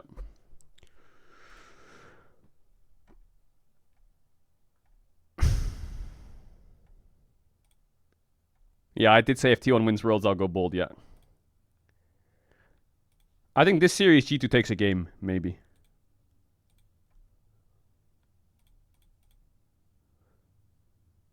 If you want to go purely based off of form... Okay, if you want to do your pick'ems based off of who the better teams are, then this is what you should go off. If you're going purely off of which team looked the best, you would choose AL, you would choose Tess, you would choose Genji, and you would choose KT. I can't choose KT. Then you would choose Genji, and then you would choose Tess, and then you would choose Genji. That's your pick'ems. Huh? Plot armor loading. That's your pick'ems if you're going off of teams who are factually just better. If you're using this Worlds to measure their strength and a little bit of their year, that's your answer. Yo, 0922, thanks for 10 gifted, much love. This will probably be the most common pick'em. Actually, I think the T1 fans are gonna go crazy and they're gonna fucking... They're all gonna put T1... And a lot of people want T1 to win the tournament. And everyone's a T1 enjoyer. So I think generally most pick'ems do have T1 in them. And rightly so, right? Because when it comes to Worlds, you don't go off of who's the better team half the time. When you get on that stage, it's not who's the better team for the last 9 months. It's who's the better team on that stage in front of 20k people with your fucking stage shaking, your white noise in your head, your teammates screaming, an enemy team walking into your face and calling your bluff. and you seeing if you can fucking clutch it. And that's why I just put mine like this.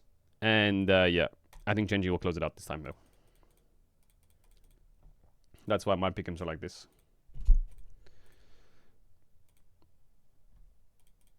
I actually, analytically, I do think KT wins this series, by the way. Don't put CFO. I'm putting CFO purely out of fucking hatred. If I was like more normal, my pick'ems would look like that. But I'm not feeling very normal when it comes to KT. They've crossed, the line was here and it was beating DK. They crossed the line by then not only beating DK, but beating Gen G to knock out DK. And then they crossed the line again, now that they're 3-0 at Worlds. The line is 4 miles that way, okay? I'm done.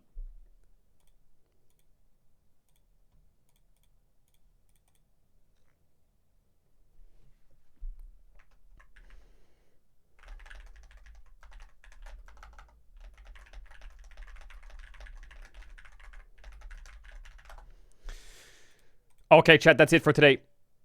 I will be back on Tuesday, okay? Tuesday, back for Worlds quarters. Tuesday is a very long one. Early starts, big best of fives, big pace, big enjoy. So enjoy your Sunday. Whatever you do, enjoy the football, enjoy the F1, enjoy your solo queue games, take care. If you're new here, drop a follow. I hope you enjoyed the co-streams. It always is fucking...